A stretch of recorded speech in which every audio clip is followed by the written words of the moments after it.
So when you're hitting different types of strains and they all have these little variations and differences, no two weed will have the same effect on the same person because they're all a little tiny bit different.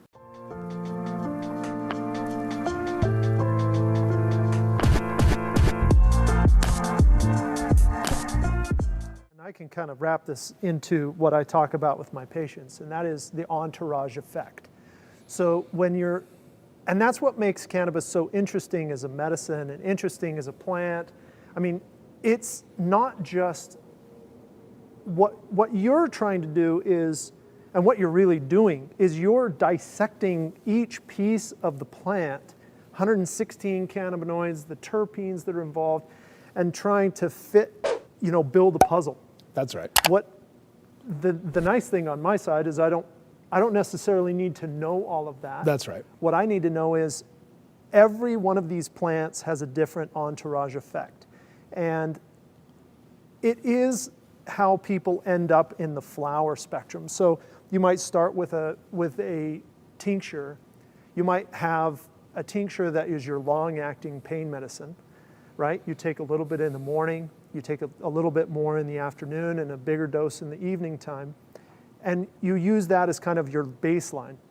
And then you use an inhaled method, like a vape cartridge or flower, inhaled flower, to get those immediate relief and those breakthrough doses. The nice thing about flower, and the people who use cannabis a little bit over time, they realize that it's like tomatoes. And this is how I put it to my patients. You know, you have everything from ketchup on the one hand, fully processed, to garden heirloom tomatoes, which to me is, well-grown cannabis flower. Yeah. And it's an experience as much as it is a relief to those symptoms. Absolutely. And you really get into that entourage effect, which is all of the different pieces of the plant working in specific ways, but together. That's right.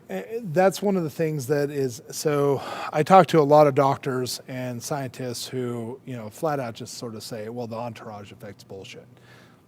Look, it's just not. Look. I mean, I'm here to tell you personally, it's just not bullshit.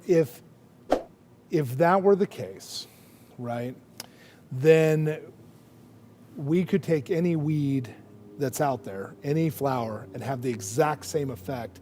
And we could show this on mass spectrometer absorption rates between absorption of delta-9 in the presence of caryophyllene versus absorption of delta-9 in the presence of myrcene, right? Right. And so scientifically we can say that, but what I can tell you right now is different varying amounts of different terpenes in conjunction with cannabinoids brings different effects. It would be like taking multiple drugs at the same time. You take an Advil plus a Benadryl, which those are not in competing liver pathways, so you can have histamine reaction and anti-pain reaction. Yes.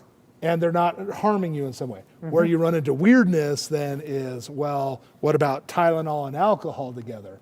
Well, they're now in competing liver pathways. That's a bad combination to have. That'd be an anti-bad entourage effect or something. So it also is what makes cannabis so hard to study. Yes, right? absolutely. Because you're dealing with these such subtle variations in so many different, essentially molecules.